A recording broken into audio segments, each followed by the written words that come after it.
Hola, ¿qué tal? Buenos días, alumnos de la Universidad de Teología. El día de hoy vamos a continuar con nuestras clases de Hermenéutica 2. Hoy veremos la clase número 6, pero antes de continuar con nuestra lección, quiero hacer un breve resumen acerca de lo que estuvimos aprendiendo la semana pasada. La semana pasada veíamos acerca de las parábolas.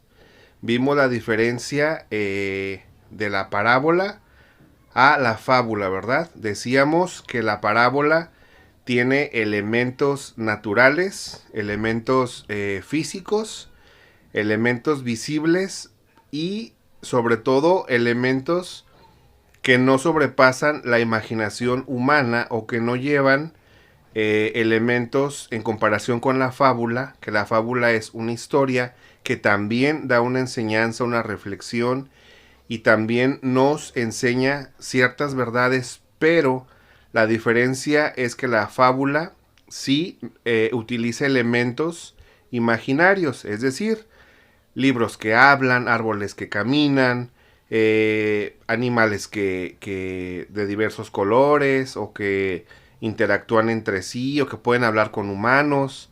Y la parábola no, ¿verdad? La parábola es una enseñanza viva, real, que también nos da una enseñanza, pero que a nosotros como hijos de Dios aún nos tiene un tesoro oculto y que es necesario descifrar para llegar a ese mensaje o a ese tesoro oculto que debemos nosotros de descubrir o de encontrar, ¿verdad? Entonces, dicho esto, vamos a iniciar el día de hoy. Vamos a ver nuestro tema el día de hoy. Si ya le pusiste número a tu libro, número de páginas a tu libro, estamos en la página 56. En la parte número 5, página 56. Y el tema es interpretación de las alegorías. Es lo que vamos a ver el día de hoy. Si ya le pusiste número a tus hojas, te voy a pedir que vayas a esta página. Si aún no le pones número, no te preocupes, esta presentación está basada en tu libro, por lo tanto vas a encontrar la misma información, a excepción de que yo pongo algunos ejemplos, pero recuerden que esta presentación yo la envío junto con la clase para que ustedes puedan tenerla, ¿sí? Entonces, si aún no las tienes, por favor solicítalas, ya que yo les estoy enviando el video junto con la presentación, ¿sí? Entonces vamos a hacer una breve oración para iniciar esta mañana. Te voy a pedir que cierres tus ojos. Padre Celestial, te damos gracias en esta hora por las bendiciones que nos das una vez más, de estar con vida, con salud, Dios. Te damos gracias porque nos tienes con todas las bendiciones de tu parte, Dios. Te damos gracias porque tú cada día nos instruyes en sabiduría, en enseñanza, Dios, y en la correcta interpretación de tu palabra, Dios. Estamos reunidos, Padre, para aprender más acerca de las herramientas que podemos utilizar con la finalidad de que podamos entender, comprender, aplicar y compartir mejor tu palabra, Dios. Bendice nuestras vidas, quita en este momento, Dios, todo cansancio, Dios, toda fatiga, Padre, todo sueño, Padre, quítalo para que podamos aprender, comprender, Dios, aplicar y compartir lo que vamos a ver el día de hoy, Padre.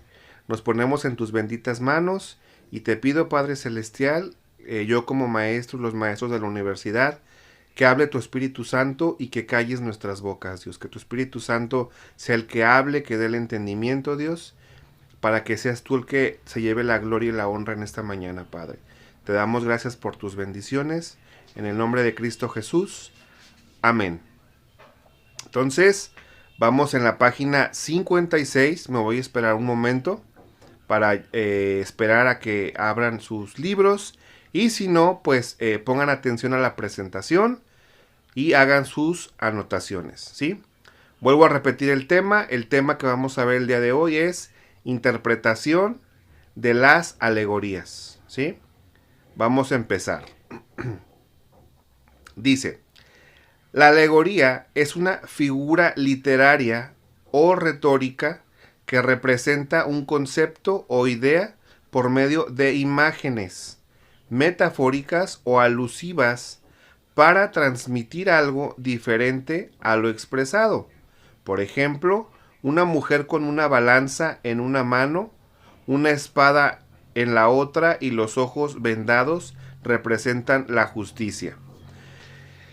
Vamos a descifrar bien lo que está diciendo este texto para poder interpretarlo. La alegoría es una figura literaria.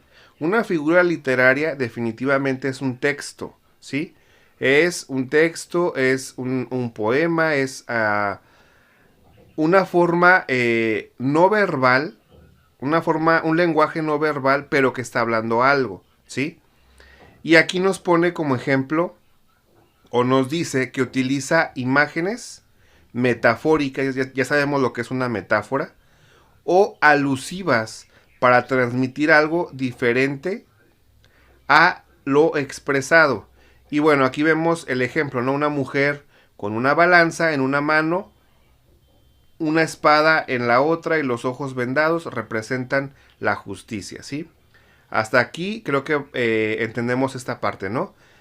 Una interpretación alegórica es siempre una imagen que contiene también elementos que nosotros comprendemos y que nos quieren dar a entender una verdad o interpretar una frase quizás sin hablar, ¿verdad? Solamente con una imagen. Recordemos que existe el lenguaje verbal y no verbal.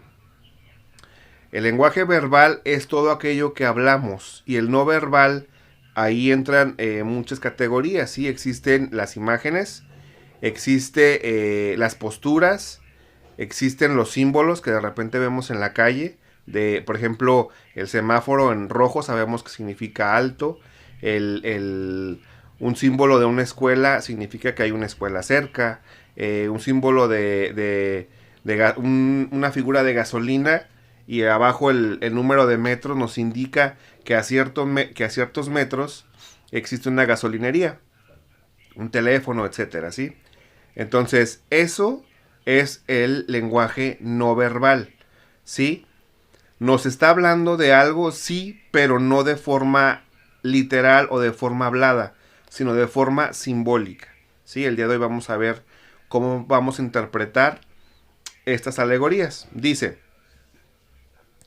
las alegorías dejan de lado el sentido denotativo o literal, ya sabemos que es literal, para darle preponderancia al sentido figurado, ¿sí?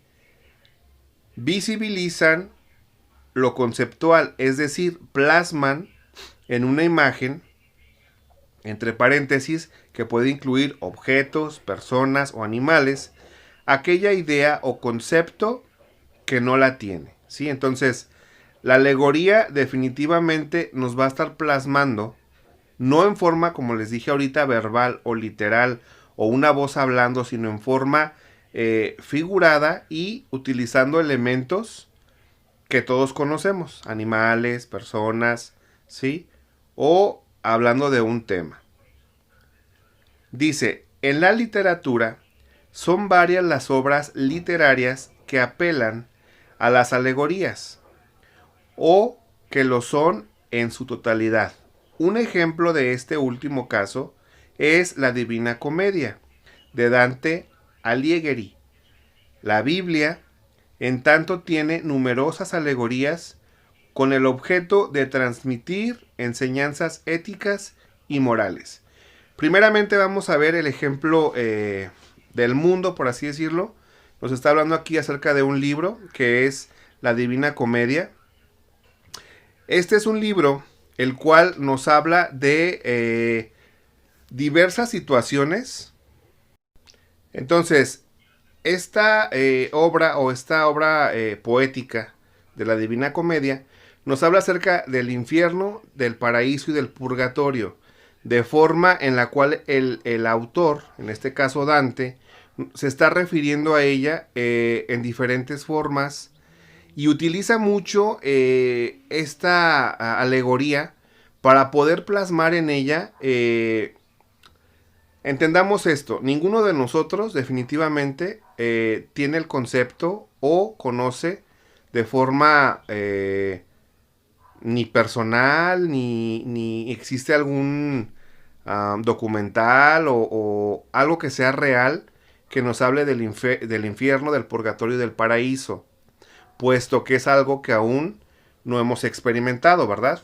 Por lo tanto, este autor recurre a estas alegorías para plasmar de forma poética la interpretación de estas áreas o de estas zonas en forma de poesía y utiliza elementos para que la persona que está leyendo, ¿sí?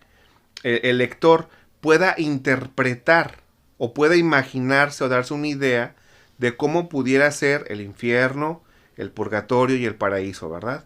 Entonces, esto es un ejemplo en cuanto al mundo, pero la Biblia, por supuesto, al ser una biblioteca también de bastantes libros, también cuenta con numerosas alegorías que tienen el objeto de transmitir enseñanzas éticas y morales. Continúo leyendo, dice, la alegoría generalmente se define como una metáfora extendida, ¿sí? Tiene con la parábola la misma relación que ésta con el símil. En la parábola o bien se introduce alguna comparación formal como el reino de los cielos, o bien las imágenes se presentan en forma tal como para conservarlas distintas de la cosa representada y requerir una explicación, como en el caso de la parábola del sembrador, Mateo 13:3, y las siguientes. Bueno, recordemos, de hecho, una de las tareas que les dejé fue que tomaran una parábola y aplicaran 3 de las reglas de hermenéutica. Esa fue su tarea de la semana pasada. Si aún no han visto ese video, les pido por favor que vayan a verlo, porque ahí van a poder entender y comprender un poco más acerca de las parábolas, ¿sí? Aquí nos está diciendo que la parábola siempre va a ser una comparación de algo con algo espiritual, con algo terrenal. Ejemplo, el reino de los cielos es similar a, y empieza Jesús a hacer la comparación, ¿verdad? Con cosas terrenales o cosas físicas, comparándola con el reino de los cielos. Vuelvo a repetir, la parábola siempre va a utilizar herramientas o elementos no sin aumentar sus capacidades, es decir, van a ser las mismas, ¿sí? Jamás van a ver que en la parábola se esté hablando acerca de un animal que hable o un árbol que camine, a diferencia, por ejemplo, de la otra comparación que hacíamos acerca de... Entonces, entendamos pues que la metáfora es la alegoría es una metáfora extendida. Ya sabemos lo que es una metáfora, ¿verdad? Entonces, solamente para... Esto ya lo vimos, lo de la parábola, la semana pasada.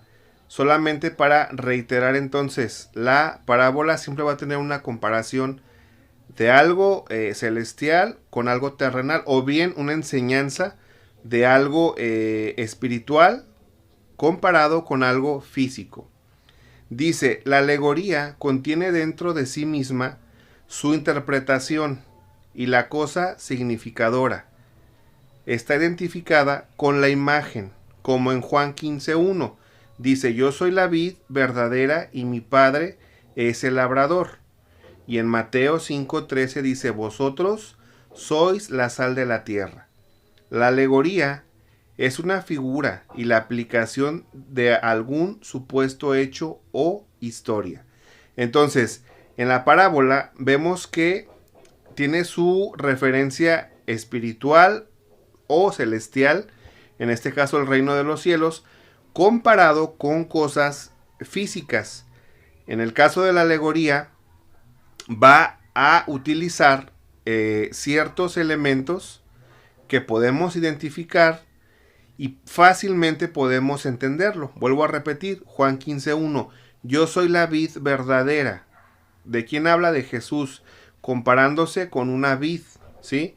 con un fruto, y mi Padre es el labrador. Inmediatamente yo, al decirles estas palabras o al leer esto, fácilmente en nuestra mente podemos visualizar una vid, un labrador, un campo. Vemos, incluso podemos imaginarnos al labrador, ¿verdad? Cuidando esos frutos, cuidando ese campo perfecto. Y aquí está haciendo Jesús la referencia de que Él es la vid, ¿sí? Que quiere decir que es, bueno, en este caso existiría ahí, debemos entenderlo de forma figurada y de forma física o literal. Si hablamos de forma figurada o de forma espiritual, pues la vid representa un fruto, ¿verdad? Representa una fruta que tiene ciertas nutrimentos, ciertas vitaminas y que es un alimento, ¿sí? Y mi Padre es el labrador, o sea, Dios Padre es quien cuida o quien protege o quien va haciendo que esta vid sea perfecta. ¿Para quién? Para el que la va a consumir o el que va a vivir de esa vid.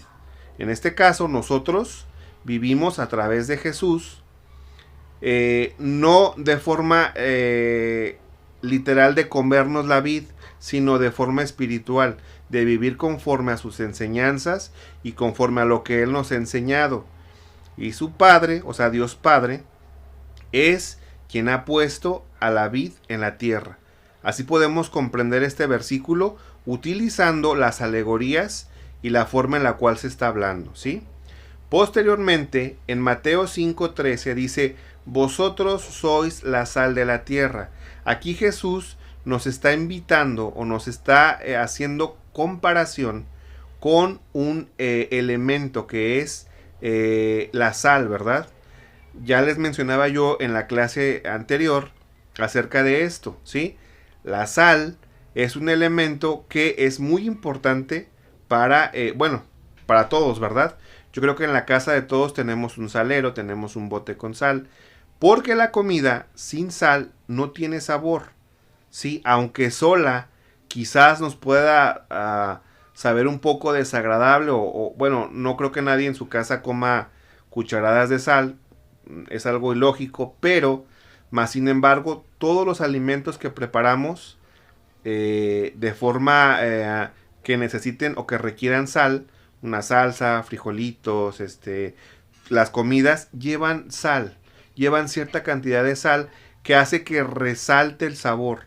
Entonces Jesús, al compararnos con sal, yo les mencionaba la semana pasada, nos está comparando como un elemento que debe de realzar el sazón por la vida, por la tierra, ¿verdad?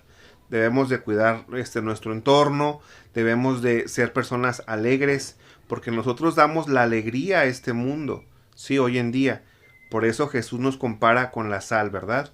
Entonces, aquí la alegoría es de forma figurada y aplicada a un supuesto hecho o historia, para que lo podamos entender nosotros.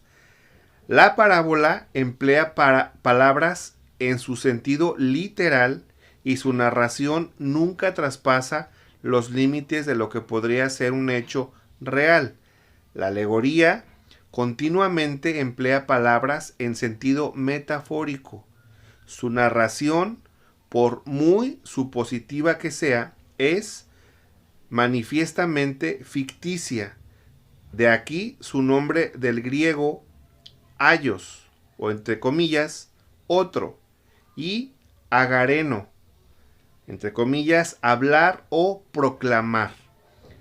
Esto es decir una cosa de la que se expresa o, por así decirlo, que se expresa otro sentido que el contenido en las palabras empleadas.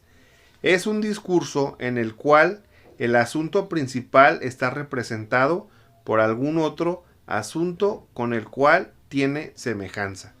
Entonces, la alegoría definitivamente va a utilizar elementos externos, pero que nosotros, como intérpretes de la palabra de Dios, debemos encontrar ese significado de esa palabra con la cual se está haciendo la comparación.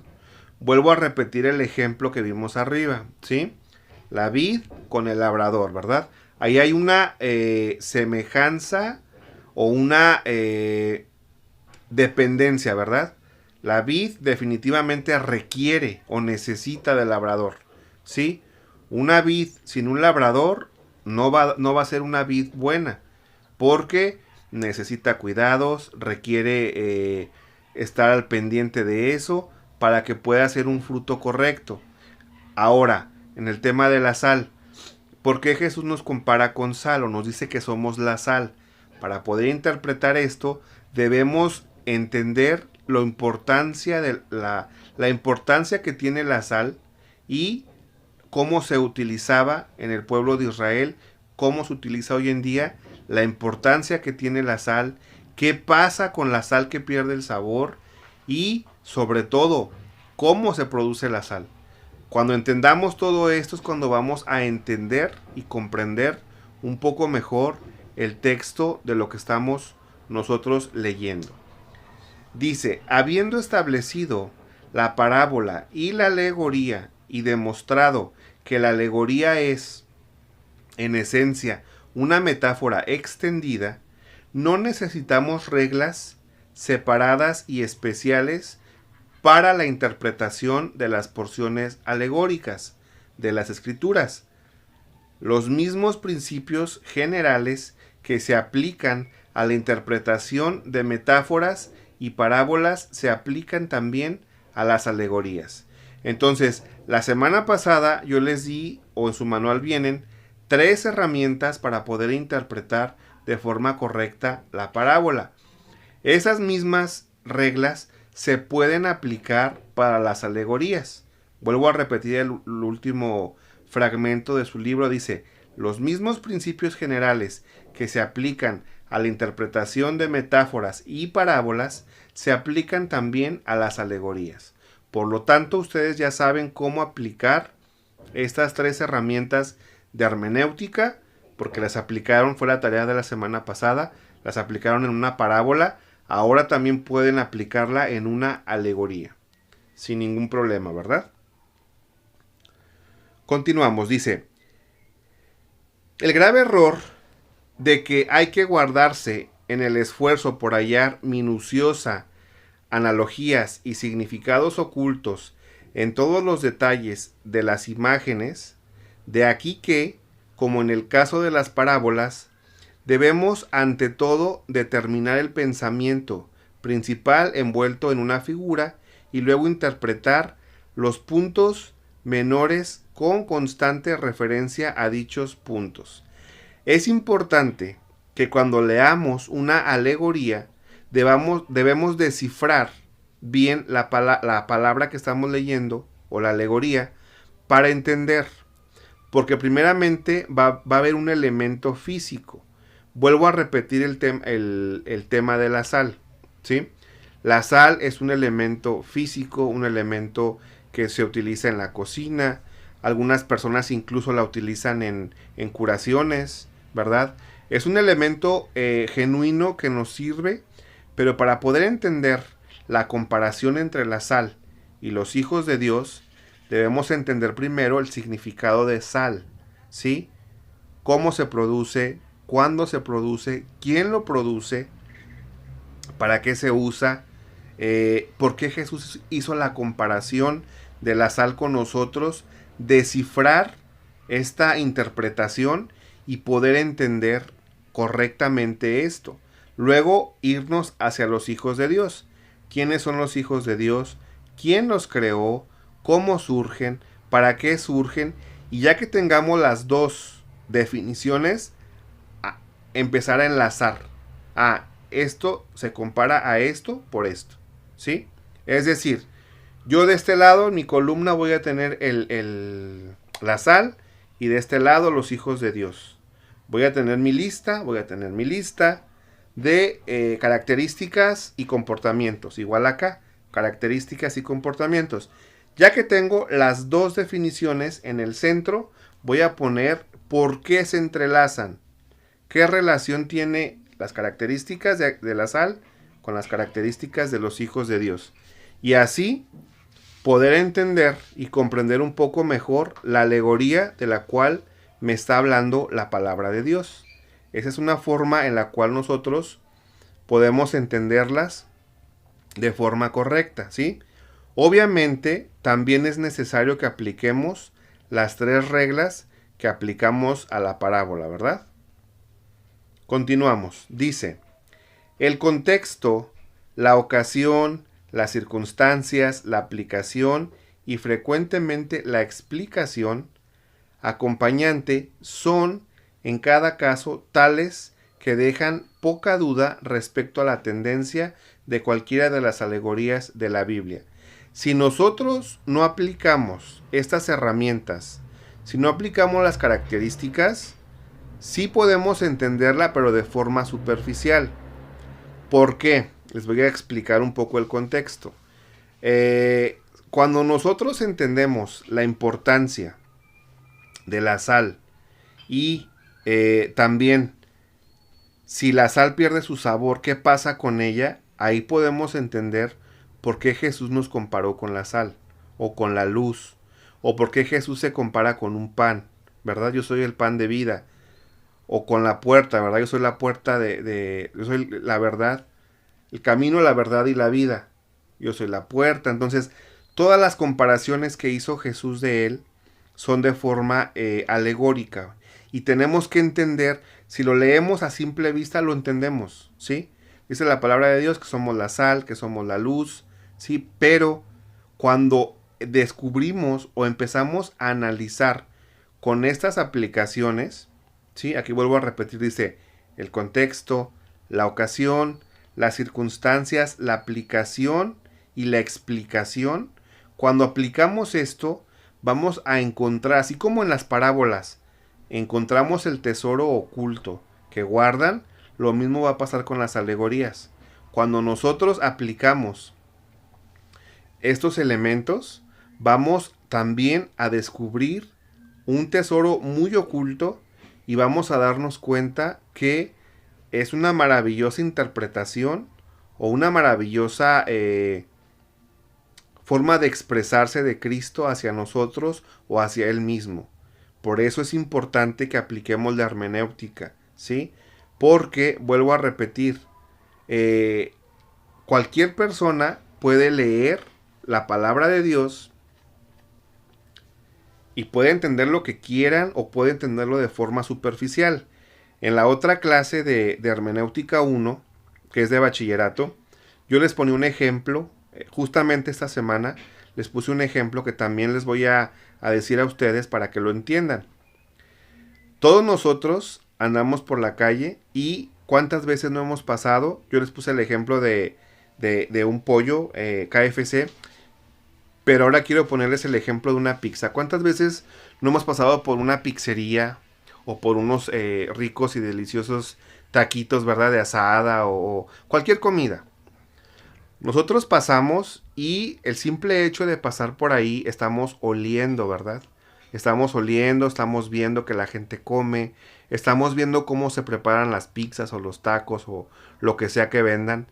Pero quizás vamos en el auto, solamente pasamos, volteamos y vemos cómo preparan. Podemos degustar el olor, ¿verdad? Ah, qué rico huelen esos tacos. O aquí huele a pizza, huele a queso, huele a no sé, a todo lo que le ponen a la pizza. Entonces, ¿quién tiene acceso a ese olor o a esa experiencia? Toda la gente que pase o que conduzca por esa zona, ¿verdad? Por ese lugar. Todos tienen acceso a ese olor. Todos pueden ver cómo se preparan, ¿sí? Sin ningún problema, no hay restricción. Sí, desde afuera tú puedes observar cómo se preparan los alimentos, pero solo unos cuantos tienen el privilegio, ¿sí? De estar saboreando esa comida. Solo unos cuantos tienen la oportunidad de probar de forma gustativa esos sabores, ¿no? De sentarse, de probar un taco, de comerse una pizza. Son algunos cuantos, no son todos, ¿sí? Por un puesto de comida pasan miles de personas al día, pero que solamente coman unos cuantos. Lo mismo pasa con la palabra de Dios. La palabra de Dios puede leerla quien quiera, ¿verdad? Puede leerla sin ningún problema, convertidos, no convertidos, creyentes, no creyentes, personas de 7, 8, 9, 10 años, personas de 40, 50, 70, 80 años, ¿verdad? No hay ninguna restricción. Todos tienen acceso a la palabra de Dios de forma física, en una Biblia, de forma electrónica, en celular, en una aplicación, en Facebook, en YouTube, ¿sí? Por medio de una predicación. Pero realmente quien va a saborear estas citas, quien va a saborear y quien les va a sacar la vitamina a estas palabras, es aquel que escudriña la palabra de Dios. Y definitivamente la herramienta de hermenéutica nos va a servir a que nosotros, como hijos de Dios y como lectores de la palabra, le saquemos el máximo provecho a cada palabra, a cada versículo, a cada capítulo, a cada libro y en general a toda la Biblia. Es por eso muy importante que vayamos aplicando en todo lo que leemos estas reglas de hermenéutica que nos van a servir, que nos van a orientar a entender de forma correcta la palabra de Dios. Entonces, aquí viene algo muy importante que me gustaría que subrayaran en su libro o que lo tengan muy, muy presente, que para poder entender una alegoría es importante entender el contexto, entender la ocasión, la circunstancia, la aplicación y la explicación de la alegoría para poder descubrir lo que hay detrás de cada una de las alegorías bíblicas. Si aplicamos esto a lo que leemos, ya estamos del otro lado. Ya estamos en ese puesto por el cual solamente pasábamos y olíamos el rico aroma a comida. Ahora ya vamos a estar sentaditos esperando nuestra pizza o nuestra orden de taquitos y vamos a poder degustar esos manjares, pero de forma espiritual, ¿verdad? Si aplicamos las reglas de hermenéutica, vamos a poder saborear esa palabra, saborear, escudriñar y sacar esa forma, en forma espiritual, esa vitamina para mi vida. La semana pasada en la clase de escatología, estamos viendo que estamos compuestos de espíritu, alma y cuerpo, ¿verdad? Y vimos también que pues la carne o el cuerpo se alimenta, ¿verdad? De comida, ¿sí? Necesitamos comer para poder estar vivos, para hacer funciones de nuestro cuerpo, para poder desarrollarnos como humanos. Pero también el espíritu requiere alimentación. Y esta alimentación la vamos nosotros a encontrar de acuerdo a cómo leemos la palabra de Dios. Es muy diferente que nosotros leamos un versículo o que leamos un libro o que leamos un capítulo de la Biblia, solamente leer por leerlo, a que realmente te introduzcas en lo que estás leyendo y apliques las reglas de hermenéutica. Por eso es muy importante que cuando leamos algo, yo lo que les digo al grupo de hermenéutica 1 es, no importa la cantidad, sino la calidad. De nada sirve que en tu devocional tú te leas un capítulo de la Biblia, 2 capítulos, 3 capítulos, si solamente vas a entenderlo de forma superficial. Es preferible que leas un versículo, pero que lo escudriñes, que lo entiendas, que lo comprendas, que lo desmenuces, que sepas realmente de lo que está hablando, lo que quiere decir, hacia quién va dirigido, cuál es la enseñanza que te va a dejar y mejor aún que lo compartas, ¿verdad? Que lo apliques a tu vida y también que lo compartas. Entonces, parte de lo que estamos viendo en estas herramientas de hermenéutica justamente es eso. Entonces, ya vimos las herramientas para interpretar las parábolas. Hoy estamos viendo los pasos o los puntos para interpretar las alegorías. Vamos a continuar entonces. Dice, la alegoría de la vejez en Eclesiastés 12 del 3 al 7, bajo la figura de una casa próxima a caer en ruinas, ha sido diversamente interpretada, pero la gran mayoría de expositores antiguos y modernos han entendido el pasaje como una descripción alegórica de la vejez y podemos argumentar que esta opinión es favorecida y aún exigida por el contexto inmediato y por la imagen mismas, pero perdemos mucho de su verdadero significado y fuerza al entenderla, como de la vejez en general. Vamos a leer pues entonces esta alegoría de la vejez que se encuentra en Eclesiastés 12 del 3 al 7, ¿sí? Dice la palabra de Dios, voy a leerlo. Eclesiastés 12 del 3 al 7.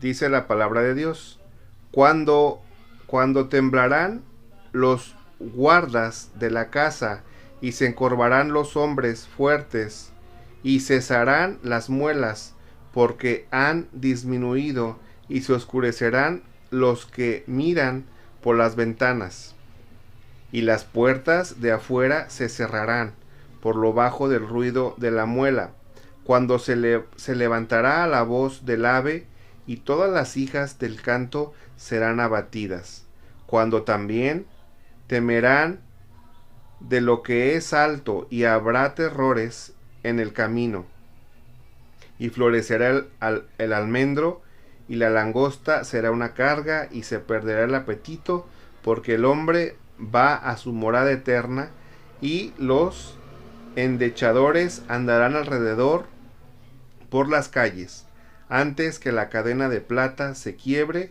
y se rompa el cuenco de oro y el cántaro se quiebre junto a la fuente y a la rueda sea rota sobre el pozo y el polvo vuelva a la tierra como era y el espíritu vuelva a Dios que lo dio.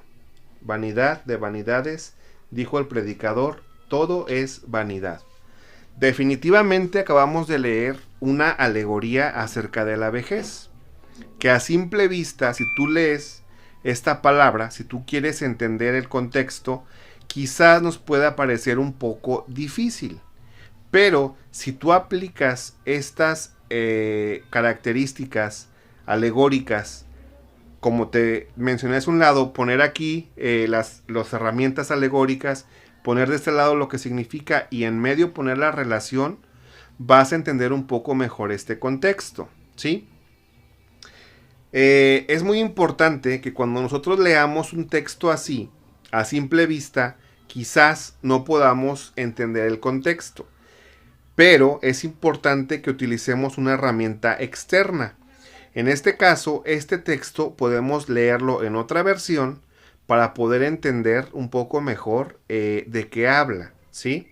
Entonces, bueno, esta actividad la vamos a realizar como parte de nuestra actividad de clase, ¿sí? La voy a dejar así al pendiente ahorita.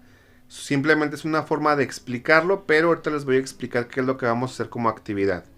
Voy a proseguir entonces, dice: bajo la figura de una casa próxima a caer en ruinas ha sido diversamente interpretada, pero la gran mayoría de expositores antiguos y modernos han entendido el pasaje como una descripción alegórica de la vejez, y podemos asegurar que esta opinión es favorecida y que exigida por el contexto inmediato y por las imágenes mismas, pero perdemos mucho de su verdadero significado y fuerza al entenderla como de la vejez en general. Entonces, aquí nos está hablando de la vejez, pero tenemos que aplicar el contexto, ¿verdad? Dice, no es una semblanza real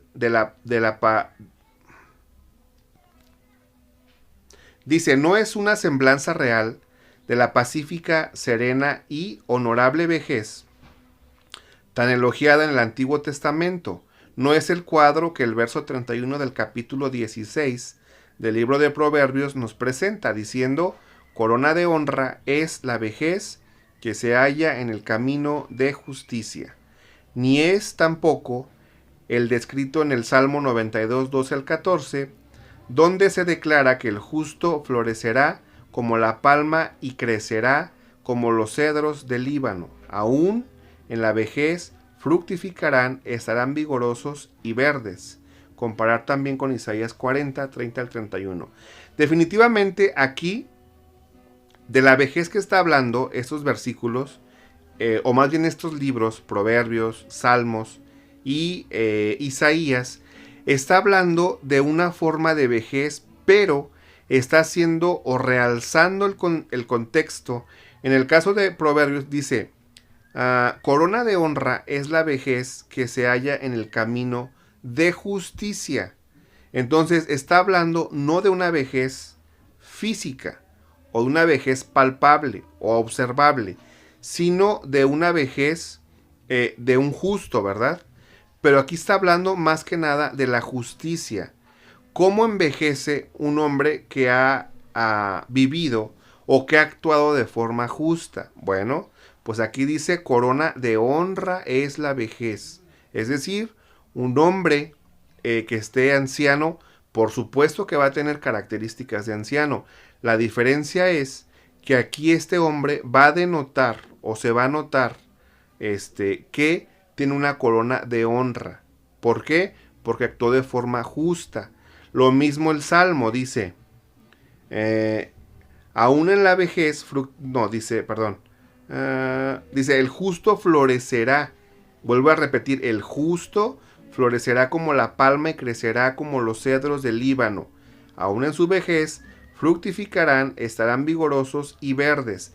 Pero nuevamente está haciendo la comparación de un anciano justo o de una persona. Aquí está hablando de las características de la justicia, que aún en la vejez dan ese fruto de justicia y se nota la justicia. El verso anterior, o lo que acabamos de leer en Eclesiastés, nos habla de una vejez física. Proverbios y Salmos nos están hablando de una vejez de un hombre justo, pero no por esto quiere decir que está hablando de una vejez física, sino de una vejez de la justicia. La justicia definitivamente no envejece. La justicia es una habilidad, una virtud que la persona que tiene puede seguir compartiendo y que no se acaba. Por eso aquí dice la palabra de Dios, aún en la vejez fructificarán, es decir, recibirá fruto de haber sido justo, de haber aplicado la justicia. Entonces, entendamos, y esto ya lo vimos en clases pasadas, hay una forma literal y una forma figurada, ¿sí?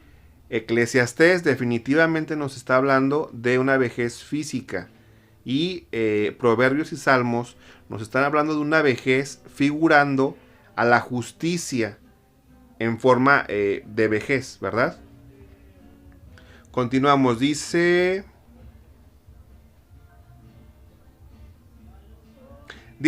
pasando ahora a las figuras empleadas, es necesario ejercer la mayor precaución porque algunas de las alusiones parecen enteramente enigmáticas. El solo mencionar las diversas interpretaciones que se han dado a las diferentes partes de estos alegoría requieren mucho más páginas, pero la interpretación más juiciosas y cuidadosas convienen en que los guardas de la casa, verso 5, son los brazos y las manos que sirven para protección y defensa, pero en la edad decrépita o en la edad adulta se ponen débiles y temblorosos. Los hombres fuertes son las piernas, las cuales cuando pierde su vigor muscular se doblan y tuercen al soportar su pesada carga. Bueno, aquí está explicando el autor lo que quiere decir Eclesiastés, lo que acabamos de leer, pero justamente esa va a ser la actividad que vamos a llevar esta semana para poder aplicar un poco lo que es la alegoría y cómo poder entenderlo, ¿sí? Todo esto que estoy pasando, que me estoy brincando, es la interpretación de Eclesiastés, pero a mí me gustaría que ustedes lo hicieran, ¿sí? Obviamente sin leer su manual. Si tienen dudas pueden recurrir a él, pero les voy a dar una técnica para hacerlo, ¿sí? Entonces, ¿qué vamos a hacer? ¿Actividad de clase o actividad de tarea. Aún les queda tiempo, entonces vamos a utilizar el tiempo para hacer la actividad. Lo pueden hacer de forma grupal, lo pueden hacer individual, como ustedes decidan. ¿Qué vamos a hacer? Vamos a buscar este mismo cita, Eclesiastés 13, del 3. ¿Cuál era? A ver, vamos a ver la cita, porque ya perdí la diapositiva. Acuérdense que la hermenéutica va seguida de herramientas, ¿verdad? De herramientas literarias, que en este caso son concordancias, diccionario bíblico, otras versiones. Eclesiastés. Entonces, vamos a aplicar justamente esas herramientas para poder nosotros entender. Como les repito, si llegaran a tener dudas, acaben de leer su manual. Ahí viene explicada cada palabra, pero a mí me gustaría más que ustedes lo hicieran por su propia cuenta. Entonces, no encuentro aquí la cita de Eclesiastés. Si ustedes la tienen, si no, bueno, esta descripción de la vejez nos está hablando desde Eclesiastés 12, desde el 1 hasta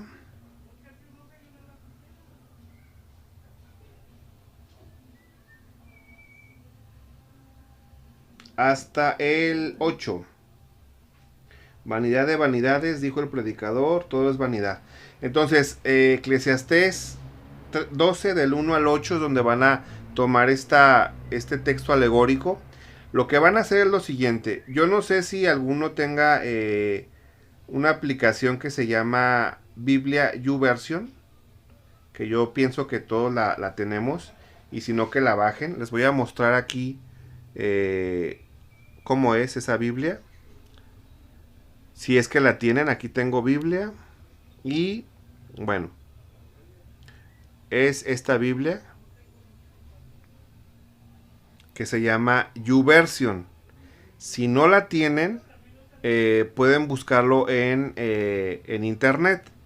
Yo aquí tengo esta Biblia que si no la tienen se las recomiendo mucho, porque esta aplicación nos permite ver, aparte de que nos permite ver diferentes versiones, trae por ejemplo planes diarios, aquí tenemos los planes diarios, trae incluso para niños también, trae oraciones, está muy completa. Se llama YouVersion, ¿sí? Déjenme ver si aparece por aquí acerca de... Así como está aquí, YouVersion, así la pueden buscar. Les vuelvo a repetir, yo creo que a lo mejor la tienen, pero si no la llegaran a tener, si la pueden bajar, bájenla. Y si no, bueno, si no la quieren bajar, la forma en la que vamos a hacer la actividad de esta semana es la siguiente. Nos vamos a ir a Biblia, nos vamos a ir a Eclesiastés. Eclesiastés, dijimos que era Eclesiastés 12 desde el 1, ¿verdad? Aquí está, dice, acuérdate de tu creador. Bueno, aquí lo estamos viendo en versión Reina Valera, ¿sí? Acuérdate de tu creador en los días de tu juventud, antes que vengan los días malos y lleguen los años de los cuales digas no tengo en ellos contentamiento, antes de que oscurezca el sol y la luz y la luna y las estrellas y vuelvan las nubes tras la lluvia, cuando temblarán los guardas de la casa. Y empezamos con la alegoría. ¿Qué es lo que van a hacer? Van a escribir los elementos de los que habla aquí, ¿sí? Por ejemplo, aquí vemos la primera alegoría, dice, guardas de la casa, y se encorvan los hombres fuertes, y caerán las muelas, bueno, eso lo entendemos, solamente vamos a utilizar la alegoría, ¿sí? Y se oscurezcan lo que mires por las ventanas. Después de que veamos las alegorías, van a ir, esta misma Biblia tiene las versiones. van a buscar la Biblia Palabra de Dios para Todos o PDT, la Biblia, la Palabra de Dios para Todos, aquí está PDT, la ponen ahí y les va a cambiar el contexto. Entonces van a hacer la comparación. Por ejemplo, me parece que se pueden comparar. Sí, miren. Aquí tengo la Palabra de Dios para Todos. Ah, perdón, lo que hice fue que le apreté a este botoncito que está aquí arriba. Bueno, aquí. Exactamente este que está aquí. Si tienen ustedes esa versión. Y si no, que alguien busque en internet esta misma cita, pero en Palabra de Dios para Todos. Y la vamos a comparar con la versión Reina Valera 1960. ¿Sí? Para poder entender un poquito más el contexto. Si lo leemos en Palabra de Dios para Todos, lo vamos a entender mucho mejor porque ya está la descripción. Dice, acuérdate de tu Creador cuando todavía eres joven, antes que lleguen los malos tiempos y te aflija la vejez. Ahí está hablando de la vejez. Así no tendrás que decir, ya no le encuentro gusto a la vida. Ten siempre presente a tu Creador antes de que el sol y la luna y las estrellas se oscurezcan y vuelvan las nubes oscuras después de la lluvia. Cuando te llegue a esa época, tus brazos perderán la fuerza, tus piernas se debilitarán. Los hombres fuertes son las piernas y se doblarán y se caerán los dientes. En la Reina dice cuando las ventanas ya no veas a través de las ventanas. Ahí está hablando que las ventanas son los ojos. Entonces, ¿cuál es la actividad? Vas a buscar las palabras alegóricas, es decir, vas a ir primero a la Reina Valera, vas a anotar estas palabras y luego te vas a venir a la Palabra de Dios para Todos para que entiendas cuáles eran esas palabras. Creo que, bueno, creo que sí está muy largo el texto, no les quiero dejar mucha actividad, entonces si quieren vamos a hacerlo. Solamente quiero que entiendan la referencia de lo que es la alegoría. Entonces vamos a tomar solamente, si gustan, del verso 3, Eclesiastés 12:3 al... Del 3 al...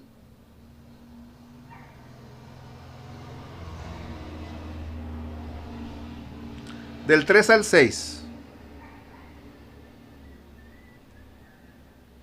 Del 3 al 6 van a buscar las alegorías. Primero se van a la versión Reina Valera, anotan los hombres fuertes, las ventanas, y después se van a la Palabra de Dios para Todos y van a traducir qué eran esas palabras. Hombres fuertes ya sabemos que son las piernas, ventanas son los ojos. Entonces van a anotar, y ya que tengan esa definición, vuelvo a repetir, van a poner en una columna de este lado las palabras alegóricas, hombres fuertes, ventanas, etcétera. De este lado van a poner a qué se refiere esto. Hombres fuertes, piernas, ventanas, ojos. Después van a unir y en el centro van a poner por qué hace referencia. Hombres fuertes con piernas, ¿qué me quiere dar a entender? En el centro van a poner que en la vejez perdemos la pierna y ya no podemos caminar. Referencia de ventanas con ojos, ¿qué me quiere dar a entender? Que en la vejez se pierde la vista o ya no se ve igual. Y así van a hacer con cada una de las alegorías para que podamos descifrar esta cita. Después van a volver a leerlo, pero ya lo van a entender. Ya lo van a entender porque ya entendieron las alegorías. Entonces esa va a ser la actividad de esta semana. Vuelvo a repetir, háganlo en grupo. Si tienen dudas, estoy a sus órdenes. Y pues esta sería nuestra clase del día de hoy. La próxima semana, les voy adelantando, vamos a ver, bueno, ya se cerró la presentación, pero la próxima semana, bueno, vamos a dejarlo como sorpresa, ¿verdad? Porque ya se cerró la presentación. Entonces, nos vemos la próxima semana. Primero Dios, que tengan un excelente fin de semana. Bendiciones.